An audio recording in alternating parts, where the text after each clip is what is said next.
Hello दोस्तों, अगर आप वेब डेवलपमेंट सीखना चाहते हो बिना टाइम वेस्ट किए तो आप बिल्कुल सही जगह पर आए हो। इस कोर्स में हम HTML, CSS, जावास्क्रिप्ट, रिएक्ट और बैकएंड तक सब कुछ कवर करेंगे, वो भी बिल्कुल प्रैक्टिकल वे में। आपको सिर्फ वीडियोस देखने नहीं मिलेंगी बल्कि रियल वर्ल्ड प्रोजेक्ट भी बनाएंगे जो आप अपनी पोर्टफोलियो में यूज कर सकते हो। मेरा नाम है आसिफ और मैंने 3 साल तक वेब डेवलपमेंट में काम किया है। मुझे पता है कि बिगिनर्स को यूट्यूब पर इतनी सारी वीडियोस देखकर कंफ्यूजन होती है, इसीलिए मैंने एक स्ट्रक्चर्ड और easy to follow course design किया है जो आपको बिगिनर से एक्सपर्ट बना देगा। इस कोर्स में हम स्टेप बाय स्टेप चलेंगे ताकि आपको किसी भी पॉइंट पर कंफ्यूजन ना हो। हम स्टार्ट करेंगे HTML और CSS से, फिर जावास्क्रिप्ट सीखेंगे और फाइनली रिएक्ट और बैकएंड डेवलपमेंट तक जाएंगे। और हाँ, हर स्टेप पर एक मिनी प्रोजेक्ट भी बनाएंगे ताकि आपको सिर्फ थ्योरी न लगे बल्कि रियल कोडिंग का मजा भी आए। दोस्तों, ये सिर्फ एक कोर्स नहीं है बल्कि एक कम्युनिटी है जिसमें आप सब लोग मिलकर सीख सकते हो। अगर आपको किसी भी लेसन में दिक्कत आए तो नीचे कमेंट्स में लिखो या फिर हमारे टेलीग्राम या व्हाट्सएप ग्रुप ज्वाइन करो जहां हम सब एक दूसरे की हेल्प करेंगे। इसका लिंक नीचे डिस्क्रिप्शन में है। अगर आपको ये कोर्स सही लग रहा है तो वीडियो को लाइक करो, चैनल को सब्सक्राइब करो और बेल आइकन दबा दो ताकि नेक्स्ट पार्ट का नोटिफिकेशन आपको सबसे पहले मिले। आज हम HTML के कुछ बेसिक्स जानेंगे और VS कोड इंस्टॉल करना सीखेंगे। VS कोड में ही हम अपनी प्रोजेक्ट्स बनाएंगे। तो चलिए HTML स्टार्ट करते हैं। HTML का फुल फॉर्म होता है hyper text markup language. HTML के हेल्प से ही हम वेब पेज को क्रिएट करते हैं। It defines the structure of a web page. Web page के स्ट्रक्चर को यही डिफाइंस करती है।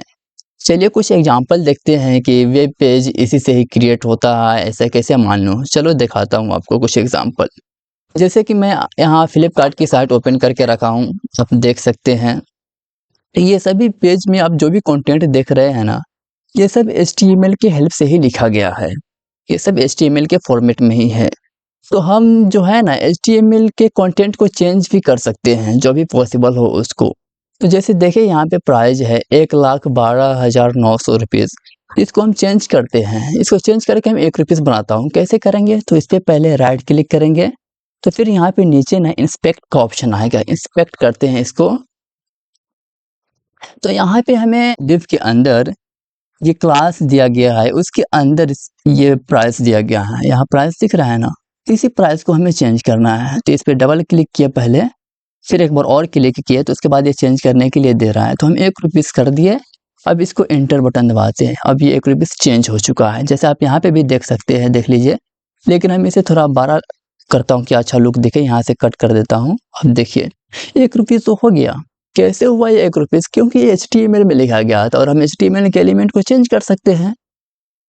और यहाँ के भी कुछ एलिमेंट को चेंज करते हैं, जैसे यहाँ भी उतना ही है, तो इसका भी इंस्पेक्ट करते हैं। इसे इंस्पेक्ट करने के बाद इसे 10 रुपीज़ दे देता हूँ। डबल क्लिक पहले यहाँ पे किए, एक बार और क्लिक किए, जैसे डबल क्लिक, अब एक बार और क्लिक किया ना, तो यहाँ पे एक कर्सर आ जाएगा जो ब्लिंक कर रहा है। इसको करके बैक करके जो भी लिखते उस तरह 10 रुपीज़ लिख दिया। अब इंटर बटन दबा दिया, अब ये भी चेंज हो गया। देख सकते हैं यहाँ पे दिख रहा है। फिर भी इसको कट करके यहाँ पे आपको दिखा देता हूँ अच्छे से, आप देख सकते हैं 1 रुपीज़ 10 रुपीज़ है। फिर यहाँ पे 1,22,000। तो ये सब कैसे हुआ? क्योंकि हम HTML को जानते हैं और HTML के हेल्प से ही हम किसी भी कंटेंट को चेंज भी कर सकते हैं। और जितना सारी पेजेस होता है वह सब HTML के फॉर्मेट में ही लिखा गया होता है। और इतना याद रखना कि ये चेंज हुआ है तो ग्लोबली चेंज नहीं हुआ है कि आप 1 रुपीज़ में इस आईफोन को परचेज कर लो, ऐसा वाला कोई बात नहीं है। इतना है कि सिर्फ आपके ब्राउज़र में ये चेंज हुआ है। अब जब आप इसको रिफ्रेश करेंगे ना, यहाँ से ये रिफ्रेश करने वाला है या F5 बटन दबाएंगे तो ये रिफ्रेश हो जाएगा, तो ये चेंज हो जाएगा। जैसे देखिए कि हम F5 बटन दबाते हैं, देखिए F5 बटन दबाते हैं। अब देखिए कि यहाँ पे प्राइस जैसे चेंज हो गया 1,22,000। फिर ऑटोमेटिक आ गया, क्योंकि ये टेम्पोररी चेंज होता है ना HTML में। जो हम चेंज करते हैं ब्राउज़र में तो वो टेम्पोररी चेंज होता है। तब यहाँ पे आकर देखिए, ये बेसिक स्ट्रक्चर है HTML का, आप यहाँ पे देख सकते हैं। ये बेसिक स्ट्रक्चर है इतना।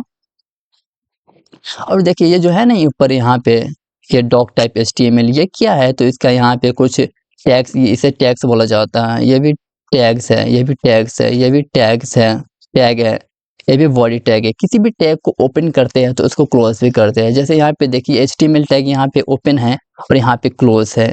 सभी कंटेंट हमारा HTML के अंदर ही होता है। और फिर यहाँ पे हेड टैग ओपन है तो यहाँ क्लोज है। हमें कैसे पता कि क्लोज है? देखिए दोनों सेम है ना। HTML यहाँ पे ये जो एंगुलर ब्रैकेट है इसके अंदर में हेड लिखा गया है, यहाँ भी एंगुलर ब्रैकेट के अंदर ही हेड लिखा गया है। लेकिन यहाँ पे फॉरवर्ड स्लैश दे दिया गया है क्लोज में, यहाँ पे दिख रहे हैं ना फॉरवर्ड स्लैश, इसी से क्लोज किया जाता है। क्लोज करते समय एंगुलर ब्रैकेट के अंदर फॉरवर्ड स्लैश देकर हेड लिखते हैं। जैसे यहाँ पे HTML को क्लोज कर रहे हैं तो यहाँ पर भी देखिए इसके अंदर फॉरवर्ड स्लैश देने के बाद HTML लिखे हैं। यहाँ पे बॉडी को क्लोज कर रहे थे, फॉरवर्ड स्लैश देने के बाद HTML लिखे हैं। ये डॉकरैप HTML या क्या है, यहाँ पे देखिए declares N HTML5 documentation. HTML5 के डॉक्यूमेंट को ये डिक्लेयर करता है कि HTML root element of an HTML document. Header tag contents meta tag and title tag. Header tag के अंदर meta tag and title tags होता है। जैसे कि यहाँ पे देखिए अभी टाइटल टैग है, इसके अंदर और भी कुछ होता है, बहुत कुछ मेटा टैग और एंड कि आप किस नेम से सर्च करोगे तो आपका जो वेबसाइट है रैंक करे गूगल पे, तो ये सब हेडर टैग के अंदर ही लिखा जाता है, मेटा टैग के अंदर। तो सब आपको मैं आगे बताऊंगा, इसका लिंक आपको डिस्क्रिप्शन में दे दूंगा इस नोट्स का, आप वहाँ से डाउनलोड कर लेना। इस और भी कुछ है, तो चलिए अब VS कोड इंस्टॉल करते हैं, क्योंकि वहीं पे तो हमें प्रैक्टिकल करना है ना। VS कोड इंस्टॉल करने के लिए सबसे पहले हमें VS कोड को डाउनलोड करना होगा। तो आप गूगल पे आ जाइए और यहाँ पे सर्च कीजिए VS कोड डाउनलोड। जब सर्च करेंगे VS कोड डाउनलोड, जैसे देखें यहाँ पे हम ये लिखे हुए हैं VS code download, inter button दबा देना है। तो इंटर बटन दबाएंगे तो आपको यहाँ पे ये दिख रहा है ना, इसका जो वेबसाइट है वो आ गई, download visual studio code Mac Linux या विंडोज़ के लिए।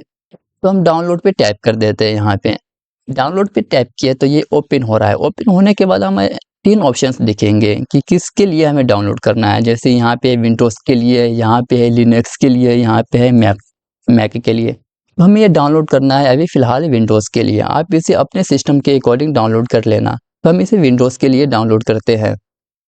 डाउनलोड पे जैसे टैप किए ना वैसे यहाँ पे देखना स्टार्ट हो गया। अगर आपका ऑटोमेटिक स्टार्ट ना हो डाउनलोड होना तो आप यहाँ पे टैप कर देना। यहाँ जो है ना डाउनलोड, डायरेक्ट डाउनलोड अगर ना हुआ है तब, लेकिन हमारा हो गया है। देखिए यहाँ पे डाउनलोड होना स्टार्ट हो गया है। तो हम ऑलरेडी इसे डाउनलोड करके रखे हुए हैं, तो इसलिए इसको नहीं करते हैं, कट कर देते हैं, इसे नहीं डाउनलोड होने देते हैं। और जब डाउनलोड हो जाए तो आप इसे अपने फाइल मैनेजर में आके ओपन कर लेना। जैसे कि हम इसे अपने फाइल में आकर देखते हैं। इसकी फाइल ओपन किए तो यहाँ पे डाउनलोड के फोल्डर में ही आपका वो होगा, आपको यहीं पे ऊपर ही दिख जाएगा डाउनलोड में। तो हमारे में ऊपर नहीं है क्योंकि हम इसे बहुत पहले डाउनलोड किए थे। ये रही हमारा VS कोड। तो इसको अब इंस्टॉल करेंगे। कैसे इंस्टॉल करेंगे, इस पर डबल क्लिक करेंगे, यह परमिशन पूछ रहा है तो यहाँ पे जो है ना एक्सेप्ट कर देना है, एक्सेप्ट द एग्रीमेंट। फिर यहाँ पे नेक्स्ट करना है। अब फिर यहाँ पे लोकेशन पूछ रहा है तो लोकेशन को कुछ छेड़छाड़ मत करो, जैसे है वैसे ही रहने दो कि कहाँ पे ये इंस्टॉल होगा, तो वहीं पे सी में ही रहने दो और फिर नेक्स्ट कर देना है।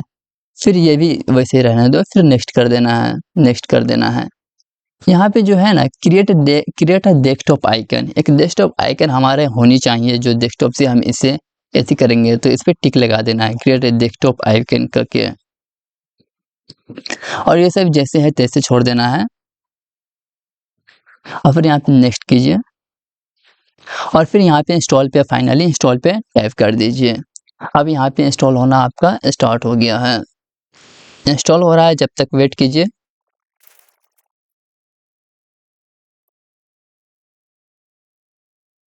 तो हमारा VS कोड इंस्टॉल हो चुका है। अब इसे हम फिनिश करके लंच पे टिक लगाकर इसके लंच करते हैं डायरेक्ट यहीं से। यहाँ पे टिक है, टिक रहने दो, यहाँ से फिनिश करके लंच करते हैं। फिनिश कर दिए। यहाँ पे VS कोड हमारा ओपन हो रहा है।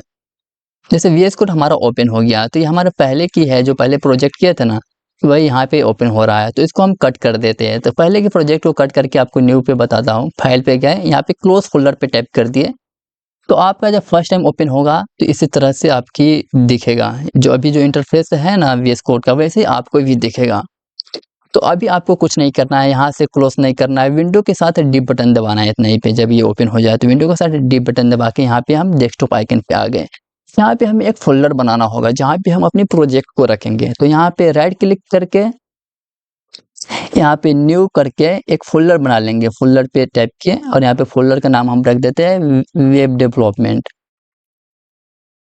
वेब डेवलपमेंट नाम से एक फोल्डर बना लिए हम। इसको ओपन करते हैं। इसके अंदर एक हम और फोल्डर बनाते हैं जिसके अंदर हम HTML का प्रोजेक्ट को रखेंगे। तो यहाँ पे आप कंट्रोल शिफ्ट एन दबाकर भी फोल्डर बना सकते हैं। तो हम कंट्रोल शिफ्ट एन दबाकर डायरेक्ट फोल्डर का नाम रख लिए और यहाँ पे HTML नाम रख देते हैं। इसके अंदर हम HTML के ही कंटेंट को रखेंगे, मतलब HTML के प्रोजेक्ट को। एंटर दबा दिए, बस इसको यहाँ से कट कर दीजिए क्योंकि यही हमारा प्रोजेक्ट है, इसी को रखेंगे। तो इसको अब हमें VS कोड में ओपन करना है। तो कैसे करेंगे, तो इसको लेफ्ट क्लिक से लेकर आइए यहाँ पे, और यहाँ जो VS कोड है ना, यहाँ पे नहीं दिख रहा है, यहाँ पे ओपन आपको दिख रहा है ना VS कोड, यहाँ पे आना है। जैसे हम यहाँ पे आए तो ये ओपन हो गया VS कोड। अब यहाँ पे लाके हम सीधा छोड़ देना है, जैसे हम छोड़ दिए तो ऑटोमेटिक हमारा ओपन हो गया VS कोड में ये HTML। तो HTML के अंदर अब हो गया, HTML के अंदर पहले नहीं था सिलेक्टेड, अब नहीं है सिलेक्टेड। हम इस पर टैप कर दिए तो ये क्लोज हो गया। जब नीचे रहेगा तो समझ जाना कि ये ओपन है। अब ये ओपन है तो इसके अंदर हमें एक फाइल बनाना होगा। तो फाइल कहाँ से बनाएंगे, यहाँ ऊपर में देखिए, यहाँ न्यू फाइल है, यहाँ से फोल्डर है। HTML के अंदर अगर आप एक और फोल्डर बनाना चाहते हैं तो यहाँ से बना सकते हैं,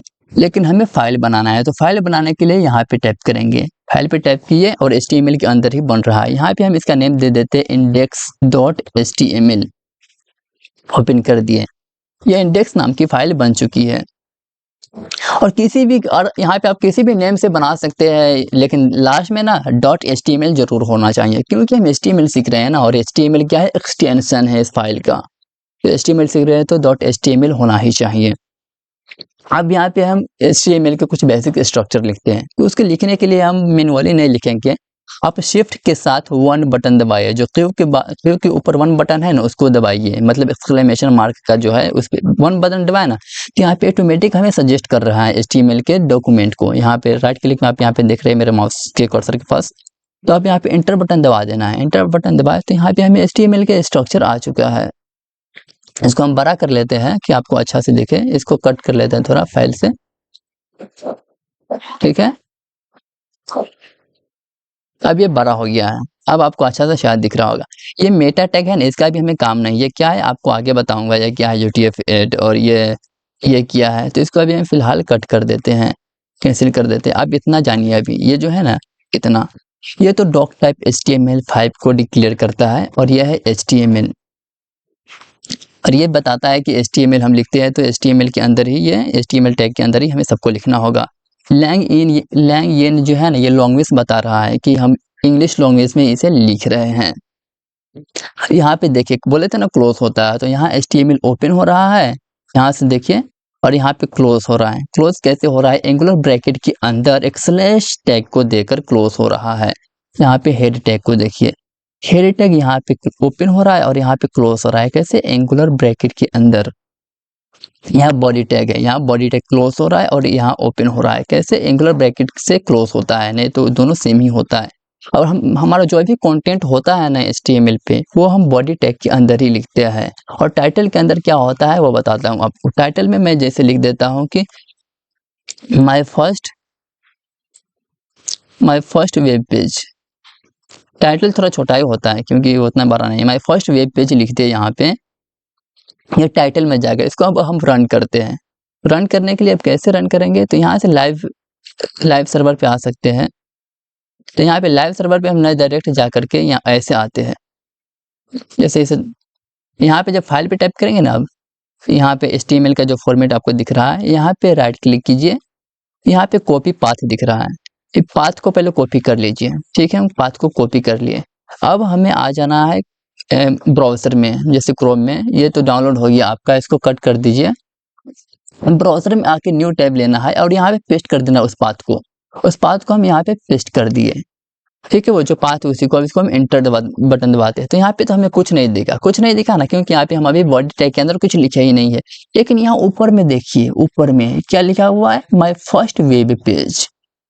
जहाँ पे टैब दिख रहा है आपको, यहाँ पे लिखा हुआ है माय फर्स्ट वेब पेज। ये क्या है, ये वही है, ये है ना, ये वही है टाइटल, उसी को टाइटल बोला जाता है। माय फर्स्ट वेब पेज यहाँ पे लिखे तो वही है। तो यहाँ पे हम लिख देते हैं, कुछ और चेंज करके आपको दिखाता हूँ कि वहाँ पे भी चेंज हो रहा है। ओनली वेब लिखते हैं, ओनली पेज लिखते हैं, वेब को हटा देते हैं। माय फर्स्ट पेज जो है ना, माय फर्स्ट पेज लिख के इसको Ctrl+S से सेव करेंगे। फिर यहाँ पे ब्राउज़र में आएंगे और यहाँ पे देखिए अभी वेब पेज है, इसको रिफ्रेश करेंगे यहाँ से, अब देखिए चेंज हो गया माय फर्स्ट पेज। अब हम बॉडी टैग के अंदर कुछ लिखते हैं, जैसे बॉडी अभी पूरा एम्प्टी है, ब्लैक वाइट वाइट दिख रहा है, तो इसके अंदर अब हम लिखेंगे। तो चलिए पहले नोट्स को देख लेते हैं, नोट्स में क्या क्या है। यहाँ पे लिखा हुआ है माय फर्स्ट वेब पेज लिखा हुआ है, ठीक है।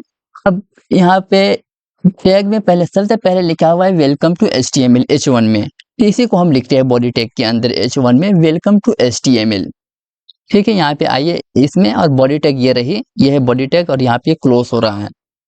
तो इसमें आएंगे, यहाँ पे H1 लिखेंगे ना, तो आपको यहाँ पे सजेस्ट कर रहा है H1 को पूरा टैग लिखने के लिए। आपको पूरा इस तरह नहीं लिखना होगा, जैसे जैसे पहले एंगुलर ब्रैकेट ओपन करो, फिर यहाँ पे H1 लिखो, फिर यहाँ पे क्लोज करो। क्लोज किए तो ऑटोमेटिक तो H1 का आ ही गया। आप इस तरह से भी लिख सकते हो, जैसे कि इसको इंटर किए, ओनली H1 लिखकर इंटर बटन दबाओगे तो ऑटोमेटिक ये H1 का पूरा टैग ओपन हो जाएगा। हम फर्स्ट वाले H1 में लिखते हैं माय फर्स्ट पेज, यहाँ भी वही लिखते हैं माय फर्स्ट पेज, ठीक है। इसको कंट्रोल S से सेव करते हैं, और फिर उसके बाद ये ब्राउज़र में आके ये जो है माय फर्स्ट पेज में इसको रिफ्रेश करते हैं। अब देखिए यहाँ पे आ गया ना, थोड़ा बड़ा कर लेता हूँ कि आपको अच्छे से दिखे। यहाँ पे दिख रहा है माय फर्स्ट पेज, ये कैसे आया, क्योंकि हम इस H1 टैग में लिखे हुए हैं। अब H2 में देखिए क्या होता है, पहले नोट्स में देख लीजिए कौन कौन से टैग यूज हुआ है। अब यहाँ पे P टैग यूज हुआ है, तो चलो P टैग आपको बता देता हूँ। P टैग होता क्या है, ये H1 जो है ना, ये हेडिंग 1 है। किसी भी कंटेंट को बड़ा लिखना होता है ना, तो हम H1 टैग से यूज करते हैं। पहले H1 के साथ H2 आपको दिखाता हूँ। हेडिंग 6 तक आप लिख सकते हैं, जैसे H1 यहाँ पे है तो इसको H2 अब लिखते हैं, H2, ठीक है। H2 के अंदर लिखते हैं कि अनदर हेडिंग।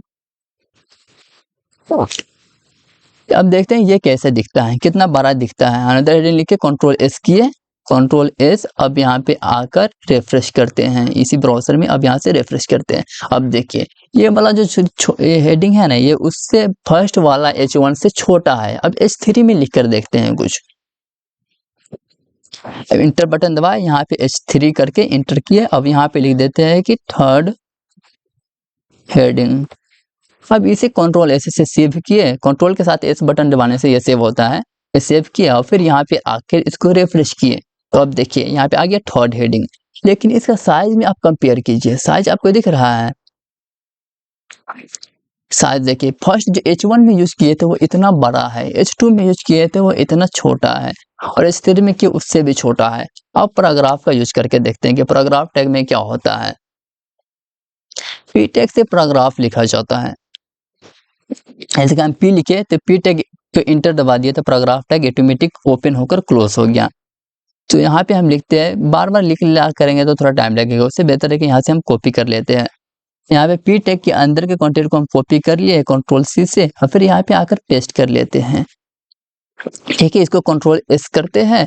अब देखिए यहाँ से रिफ्रेश कर रहे हैं माय फर्स्ट पेज में आके, तो अब देखिए पैराग्राफ टैग में एकदम पैराग्राफ की तरह छोटा छोटा दिख रहा है, मतलब हेडिंग की तरह नहीं, हेडिंग में तो थोड़ा बड़ा दिख रहा था, पैराग्राफ में इस तरह से दिख रहा है। H1 H2 को समझ गए, पैराग्राफ को भी समझ गए। अब यहाँ से समझते H3 को भी हम समझ गए कि इससे क्या होता है, ये P को भी समझ गए कि क्या होता है पैराग्राफ टैग से। लेकिन अब हमें एक और काम करना है, जैसे एक और P टैग हम लेते हैं, दिस इज अनदर पैराग्राफ के नाम से, ठीक है। कंट्रोल से इसे कॉपी किए।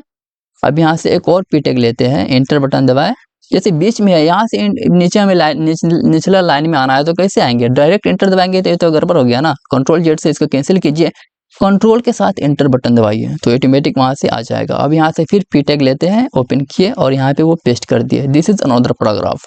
अब देखिए इसको कंट्रोल S से सेव किए। अब यहाँ पे आके रिफ्रेश करते हैं और देखते हैं कैसा शो हो रहा है। देखिए नीचे लाइन में आ गया, शो किया, तो ठीक है। ये क्योंकि दूसरी लाइन में दूसरा पैराग्राफ है इसलिए नीचे लाइन में आ गया। अगर हम इसी को एक ही पैराग्राफ में लिखते हैं, पहले इसको तो यहाँ से कैंसिल करो। अब यहाँ पे देखो ये जो है ना, दिस इज अनदर पैराग्राफ, इसको हम कंट्रोल X से यहाँ से कट किए इसी 1 पेज में ही लिखते हैं, ठीक है। कंट्रोल V कर दिए, यहाँ पे पहले डॉट लिख देते हैं, क्योंकि हम समझ जाएंगे कि दूसरा पैराग्राफ, और ये वाला P टैग को अभी फिलहाल कैंसिल करते हैं। अब इसको कंट्रोल S से सेव करके इसको जो है ना,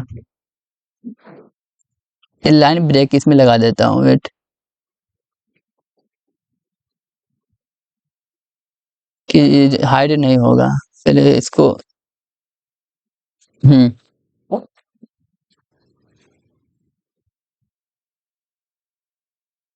कहाँ गया हुआ है, व्यू में है क्या? हाँ, ये वर्ड रैप करने से क्या होगा आपको दिखाता हूँ। जैसे वर्ड रैप कर दिए तो ये जो हमें नहीं दिख रहा था ना बड़ा होने पे, अब शायद दिखेगा, क्योंकि अब कंट्रोल प्लस करते हैं, आप देखिए यहाँ पे उस टाइम पे जो है ना अनदर पैराग्राफ ये हाइड हो गया था, वर्ड रैप कर दिए ये अब हाइड नहीं हो रहा है, इधर निचला लाइन में आ गया वर्ड रैप करने से। वर्ड रैप करने से ये निचला लाइन में आ गया, नहीं तो अगर वर्ड रैप पे नहीं मारे रहते ना तो ये उधर दिखता है और हाइड हो जाता पैराग्राफ। तो इसको कंट्रोल एस करके सेव कर दिए और यहाँ पे ब्राउजर में आके रन करते हैं। अब देखिए कैसा शो होगा, अब रन किए तो अब देखिए ये दोनों तो एक ही लाइन में आ गया, this is my first web page और दूसरा देखिए this is my another paragraph लिखा हुआ है ना। तो ये कैसे एक ही लाइन में आया, इसे हमें दूसरा लाइन में लाना था, तो दूसरा लाइन में हम कैसे लाएंगे? देखिए यहाँ से अगर इंटर बटन दबाकर देखते हैं, जैसे इंटर बटन दबा दिए तो दो लाइन में हो गया ना, जैसे एक लाइन में ये है और दूसरा लाइन में ये है, तो इसे वहां भी दूसरा लाइन में आना चाहिए। देखते आता है या नहीं, इंटर बटन दबाए और देखिए अब नहीं आया। क्यों नहीं आया? क्योंकि HTML है ना ये कीबोर्ड फॉर्मेटिंग को सपोर्ट नहीं करता है, ये अपने लैंग्वेज के माध्यम से ही सपोर्ट करता है। इसे हमें दूसरा लाइन में लाने के लिए क्या करना होगा, तो यहाँ पे देखिए नोट्स में लिखा हुआ है क्या करना है। यहाँ पे क्या टैग लिखा हुआ है, BR टैग। BR को बोला जाता है ब्रेक टैग। ये जो है ना इसको अगर हम बीच में से तोड़ देंगे, यहाँ से तोड़ देंगे, इसको तोड़ देंगे तो टूटा हुआ जितना भी भाग होगा ना वो नीचे नीचे वाला लाइन में आएगा। जैसे हम यहीं पे ब्रेक टैग लगाएंगे जिससे ये पैराग्राफ जो है ना टूट जाएगा, टूटने के बाद ये ऑटोमेटिक नीचे में आ जाएगा। तो चलिए इसे ब्रेक टैग यहाँ पे लगाकर देखते हैं नीचे आता है या नहीं।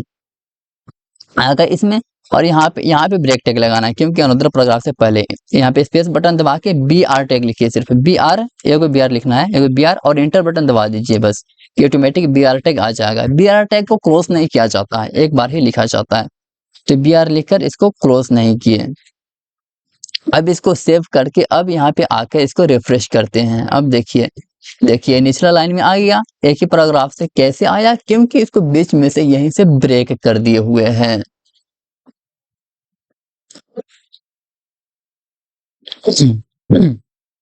अब चलिए आगे का देखते हैं कि आगे क्या करना है। ये तो ब्रेक होकर नीचे आ गया है, अब आगे देखते हैं। आगे लिखा हुआ है ये HR टैग। ये HR को हॉरिजॉन्टल लाइन बोला जाता है, कि मान लो हमें एक हॉरिजॉन्टल लाइन ड्रॉ करना है तो वो कैसे करेंगे, तो ये HR टैग से ड्रॉ किया जाता है। और ये हॉरिजॉन्टल लाइन ये इस टैग को क्लोज नहीं किया जाता है, वरना बाकी जितने भी टैग्स आप देखेंगे ना उसको क्लोज किया जाता है। देखिए इसे भी क्लोज किया गया है, इसे ओपन करके यहाँ पे क्लोज किया गया है। वैसे ही हर एक टैग को ही ओपन करके क्लोज किया जाता है, लेकिन ये BR टैग, HR टैग ये सभी जो है ना ओपनिंग टैग ओनली होता है, इसको क्लोज नहीं किया जाता है। तो चलिए HR टैग को प्रैक्टिकल करते हैं ये क्या होता है। जैसे मान लो हमें ये अंदर पैराग्राफ एक लाइन देने के बाद देना है, BR टैग के बाद जो है ना यहाँ पे पहले देख लो क्या है। ये जो है ना अंदर पैराग्राफ तो है, लेकिन इसके बीच में हमें एक लाइन देना है लंबा लंबी, तो वो कैसे देंगे, जैसे ये देखिए। उसके बाद नहीं हम यहाँ पे डायरेक्ट देते हैं, यहाँ पे दूसरे पैराग्राफ के बाद यहाँ पे HR टैग लिखे, बस। अब देखिए यहाँ पे क्या होता है, बस इतने लिखने से ये है। और यहाँ पे रेफ्रेश इसको करते हैं, देखिए एक लाइन आ गया। ये दिख रहा है ना आपको, लाइन पूरा 100% विड्थ का एक लाइन आएगा, दिख रहा है आपको 100% विड्थ है। यहाँ पे हम जूम किए थे तो थोड़ा छोटा दिख रहा है। अब इसके अंदर जो भी कुछ करेंगे वो दूसरा दिखेगा। चलिए आगे अब हमें क्या देखना है उसे देखते हैं। ये तो HR टैग तो अब हम सीख लिए। अब सीखते हैं टेक्स्ट फॉर्मेटिंग को। जैसे कि हमें कभी कभी टेक्स्ट को ना बोल्ड करना होता है, कभी इटैलिक करना होता है, तो कभी टेक्स्ट के अंदर अंडरलाइन करना होता है, कभी टेक्स्ट को इंपॉर्टेंट दिखाना होता है, मतलब कि वो भी बोल्ड की तरह ही इंपॉर्टेंट होता है। और एक एम्फसाइज्ड करना होता है। एम्फसाइज्ड टैग सिर्फ सेम टू एज इटैलिक होता है, ज्यादा कोई डिफरेंस नहीं है। ये सभी को हम एक बार कॉपी करते हैं और यहाँ पे आके कोड में रिफ्रेश करके आपको दिखाता हूँ, ठीक है। HR टैग के बाद इंटर बटन दबाकर यहाँ पे कंट्रोल भी कर दिए। इसको थोड़ा मैनेज कर लेते हैं, इस तरह करके टैब बटन दबाओगे ना, जैसे टैब बटन दबाए तो ये लाइन बाय लाइन आ गया पकड़ने के बाद, ठीक है। इतना ही रहने देते हैं, ये थोड़ा ज्यादा हो गया, अब ठीक है। ये बोल्ड टैग को पहले देखते हैं। बोल्ड टैग को देखने के लिए सबसे पहले हमें इस सब को क्लोज करना होगा। पहले एक नॉर्मली P टैग भी लिख लेते हैं यहीं पे, कि ताकि आपको आसानी हो समझने में। जैसे P टैग लिखे, P टैग के लिए लिख लेते हैं कि this is a paragraph, this is a paragraph लिख लिए P टैग में। और इसके बाद एक नीचे बोल्ड टैग है, और बाकी सबको हम अभी कमेंट आउट करते हैं। कमेंट आउट से ये होता है कि ये मशीन जो है ना उसको रन नहीं करेगा। सबको सेलेक्ट कर लिए और कंट्रोल के साथ जो क्वेश्चन मार्क का बटन होता है ना हमारे शिफ्ट राइट शिफ्ट के बगल में या फॉरवर्ड स्लैश का, उसको टैप करना है कंट्रोल के साथ। शिफ्ट किए तो ये सब कमेंट आउट हो गया। देखिए इसका वो रंग बदल गया हुआ है, मतलब ये कमेंट आउट है। ये तो इसमें रहेगा लेकिन अभी रन नहीं होगा, क्योंकि कंप्यूटर इसको समझ रहा है कि इसे ये आप खुद के लिए लिखे हो, इसलिए ये रन नहीं होगा। कमेंट आउट करने के लिए सिर्फ ये 2 गो स्लैश दोगे और एंगुलर ब्रैकेट दोगे। फर्स्ट में जो है ना एक्सक्लेमेशन मार्क दोगे। देखो कैसे कमेंट आउट किया गया है, वैसे किसी भी कंटेंट को कमेंट आउट कर सकते हो। अब इसको हम कंट्रोल एस से सेव करते हैं। सिर्फ हमें अभी फिलहाल ये दोनों कोड को रन करना है। सेव करके अब यहाँ पे आकर देखते हैं कि क्या होता है। जैसे पेज में आए, अब यहाँ से रिफ्रेश करते हैं तो यहाँ पे देखिए ये तो पैराग्राफ है हमारा, दिस इज अ पैराग्राफ। और बोल्ड टैग में जिसे लिखे उसे देखिए, इसे बोल्ड होकर टेक्स्ट दिख रहा है ना, वैसे ही अब यहाँ पे नेक्स्ट को देखिए। अब इसे हम कंट्रोल एक्स करके इटैलिक के यहाँ पे लगा देते हैं, क्योंकि अंडरलाइन को अब हमें नहीं दिखाना है। अब इटैलिक टैग को हमें दिखाना है कि ये कैसे दिखता है। तो अब देखिए इटैलिक टैग में क्या होता है, आई से इटैलिक टैग होता है। इसको कंट्रोल एस से सेव किए और फिर यहाँ से रिफ्रेश करते हैं तो देखिए इटैलिक टैग में ये आया, लेकिन ये नीचे नहीं आया। क्यों नहीं नीचे आया? क्योंकि ये थी है ना, एक ही लाइन में आया, ये कीबोर्ड फॉर्मेटिंग को यूज नहीं करता है। तो यहाँ पे हम क्या देंगे, BR टैग देंगे। अब ये तो इसको नीचे आना चाहिए। अब कंट्रोल एस से सेव करते हैं, ये टूट गया। अब यहाँ से जब रिफ्रेश करेंगे तो अब देखिए, अब देखिए नीचे आ गया इटैलिक टैग। वैसे ही अगर जिसे नीचे लाना होगा ना, वहाँ पे BR टैग देकर नीचे ला लेंगे। अब यहाँ पे नेक्स्ट देखते हैं। नेक्स्ट अंडरलाइन टेक्स्ट है, तो इसको कमेंट आउट को यहाँ से कट करते हैं और नीचे वाला में लाकर पेस्ट कर देते हैं, क्योंकि अभी नीचे वाला को कमेंट आउट करना है इस दोनों को। ठीक है, अब ये तो दोनों अब रन होना चाहिए, यू टैग अंडरलाइन टैग वाला। तो अब इसको एस करके अब देखिए कैसा शो हो रहा है। देखिए अंडरलाइन टैग इस तरह से शो हुआ कि टेक्स्ट के अंदर एक अंडरलाइन आ जाएगा। अब इसको जो है ना BR टैग भी यहाँ पे भी देना होगा, क्योंकि अभी नहीं आ रहा है। इसको कंट्रोल से इसे कॉपी करके यहाँ पे भी कर देते हैं और यहाँ भी लगाना होगा ब्रेक टैग, यहाँ भी लगाना होगा, क्योंकि ब्रेक टैग सब में चाहिए, तभी तो एक नीचे आएगा ना लाइन, नहीं तो एक ही लाइन में सब आ जाएगा। अब कंट्रोल ऐसे सेव करते हैं। अब देखिए नीचे आ गया अंडरलाइन टैग। अब हमें स्ट्रॉन्ग टैग को दिखाना है कि ये क्या होता है। तो अभी इसको कट करके अब नीचे एम्फसाइज टैग में इसको पेस्ट कर देते हैं। मतलब कि अब ओनली एम्फसाइज टैग ही कमेंट आउट है। यहाँ पे कलर चेंज से आप देख सकते हैं। इसको सेव करके यहाँ पे रन करके देखते हैं। अब देखिए इंपोर्टेंट टेक्स्ट किस तरह से दिख रहा है। ये सेम एज बोल्ड टेक्स्ट नहीं है, जैसे bold text and important text same है, ज्यादा फर्क नहीं है। अब एक और देख लीजिए एम्फसाइज को आप कमेंट आउट करना है तो इसमें हटाओगे क्या, इसको सभी को सिलेक्ट करके फिर वही करना है जिससे इसको कमेंट आउट किए थे ना। जैसे कंट्रोल के साथ जो क्वेश्चन मार्क का बटन या फॉरवर्ड स्लैश है उसको टिपे थे, वैसे फिर करेंगे तो ये एक बार कमेंट से हट जाएगा, फिर टिपेंगे तो कमेंट में आ जाएगा। तो फिर से टिप के हटा देते हैं, हट गया। अब कंट्रोल एस से इसको सेव किए। अब यहाँ पर आकर देखते हैं कि क्या हुआ। अब देखिए एम्फसाइज्ड टेक्स्ट जो है ये सेम एज इटैलिक टेक्स्ट है ना, और ये bold text same as important text है। सिर्फ अंडरलाइन टेक्स्ट और इटैलिक टेक्स्ट डिफरेंस है। सिर्फ इतना 3 को ही याद करना कि मतलब कि ये बोल्ड टैग है, B टैग से आया है, और ये I टैग से आया है, और ये अंडरलाइन टैग से आया है, और ये इंपोर्टेंट टैग से आया है, ये एम्फसाइज टैग से आया है। और टैग का नाम क्या है आप यहाँ पे देख सकते हो। ये अंडरलाइन टैग का U से आता है, और इटैलिक टैग I से आता है, और बोल्ड टैग B से आता है, पैराग्राफ टैग B से। और टैग को क्लोज करने के लिए किस तरह किया जाता है आप यहाँ पे देख लिए ना। देखते हैं नेक्स्ट क्या करना है अब हमें। अब सब तो हम पढ़ लिए आज की क्लास में जितना पढ़ना था। नेक्स्ट क्लास में हम क्या करेंगे, एक सिंपल सा वेब पेज बनाएंगे। अभी आज जितना भी पढ़ा है उसको आप याद कर लीजिए, क्योंकि इसी का यूज करके हम एक सिंपल सा पोर्टफोलियो वेबसाइट बनाएंगे इसी टैग सब का यूज करके। जैसे एक और देख लीजिए कि अब हमें एक कुछ लाइन लिखना है। जैसे यहाँ पे एक लाइन देते हैं, HR टैग देते हैं जिससे कि एक लाइन आ जाए। HR टैग देके ब्रेक किया, अब देखिए क्या आता है। अब यहाँ भी एक लाइन आ गया, यहाँ से अब हम दूसरा चीज स्टार्ट कर रहे हैं, इसलिए लाइन दी है, क्योंकि ऊपर दूसरा चीज है नीचे दूसरा चीज है इसलिए। अब यहाँ पे हमें एक ULLI को समझना है। जैसे कि यहाँ पे हम UL टैग से पहले स्टार्ट कर देते हैं, ठीक है। इसके अंदर हम LI लिखना है, LI से स्टार्ट किए। इसे हम इसके बाद हम लिख देते हैं 1, और फिर दूसरा LI स्टार्ट करते हैं, LI से स्टार्ट किए, इसके अंदर हम लिख देते हैं 2। अब देखिए ये किस तरह से हमें शो हो रहा है।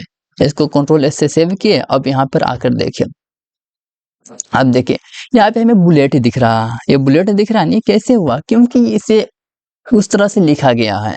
इस तरह से UL के अंदर UL जो है ना ये बुलेट का काम करता है, इतना सा समझो। और LI है ये जो भी है ये इसके अंदर LI लिखोगे तो ये लिस्ट में आएगा। देखिए सब लिस्ट में आ रहा है ना, जैसे कि 1 2 3। अब यहाँ से फिर यहाँ पे 3 लिखेंगे तो फिर 3 भी हो जाएगा। जैसे LI टैग से यहाँ पे 3 लिख देते हैं। अब यहाँ पे कंट्रोल सेव करके अब सेव कीजिए। अब देखिए यहाँ पे 3 पे आके उस तरह पे और एक और चीज बताता हूँ। यहाँ से फिर ब्रेक टैग HR टैग देंगे, ब्रेक नहीं HR, क्योंकि दूसरा लाइन आ गया इससे। अब यहाँ पे हमें OLLI लिखना है। अब OL ठीक है। अब इसके अंदर में हमें LI लिखना है, LI। फिर यहाँ पे अब लिखते हैं कि 1 2 लिखते हैं, ठीक है। यहाँ पे 1 लिख के अब इसे सेव करते हैं। अब देखिए किस तरह शो हुआ है। यहाँ पे हमें नंबरिंग में दिख रहा है ना, जैसे कि 1 यहाँ पे नंबरिंग आ गया। फिर दूसरा आपको दिखा 1 तो हम यहाँ पे कहीं पे लिखे नहीं, OL का काम वही कर रहा है। या जो OL टैग यूज किए है ना, तो OL टैग वही यूज कर रहा है नंबरिंग दिखाने का। जैसे हम यहाँ पे दूसरा LI लिखते हैं और यहाँ पे लिख देते हैं 2, फिर दूसरा यूज करते हैं LI, यहाँ पे लिख देते हैं 3। ये दोनों सेम है लेकिन सिर्फ यहाँ पे OLLI ही सेव है। अब इसको कंट्रोल S से सेव करके अब देखिए किस तरह शो हो रहा है। अब यहाँ पे देखिए यहाँ पे ULLI लिखे तो यहाँ पे डॉट डॉट आ रहा है ना लिस्ट में। और यहाँ पे OL स्टार्ट किए तो यहाँ पे ऑटोमेटिक नंबरिंग स्टार्ट हो रहा है। ये जो नंबरिंग दिख रहा है ये कंटेंट शो नहीं हो गया, HTML के अंदर ही है वो नहीं हमसे सिलेक्ट होगा क्योंकि वो ऑटोमेटिक सिलेक्ट हो रहा है। ये बुलेट भी ऑटोमेटिक सिलेक्ट हो रहा है इसलिए वो हमें नहीं आएगा। ये दोनों में कुछ ज़्यादा डिफरेंस नहीं है, अच्छा से आप देख लो। यही दोनों है, यहाँ पे ULLI स्टार्ट किए है और यहाँ पे OLLI स्टार्ट किए हैं। तो इसका कल के प्रोजेक्ट में ये OLLI का काम है, इसलिए इसे आज आपको पढ़ा दिया हूँ। ठीक है, अब आगे नेक्स्ट पढ़ेंगे। आगे के क्लास के लिए वेट करो, मिलते हैं नेक्स्ट वीडियो में। आज हम जो भी पढ़े हैं उसका यूज करके अगले पार्ट में सिंपल पोर्टफोलियो वेबसाइट का स्ट्रक्चर बनाएंगे जो आप अपने रिज्यूमे के साथ भी यूज कर सकते हो। तो बने रहो, मिलते हैं नेक्स्ट वीडियो में।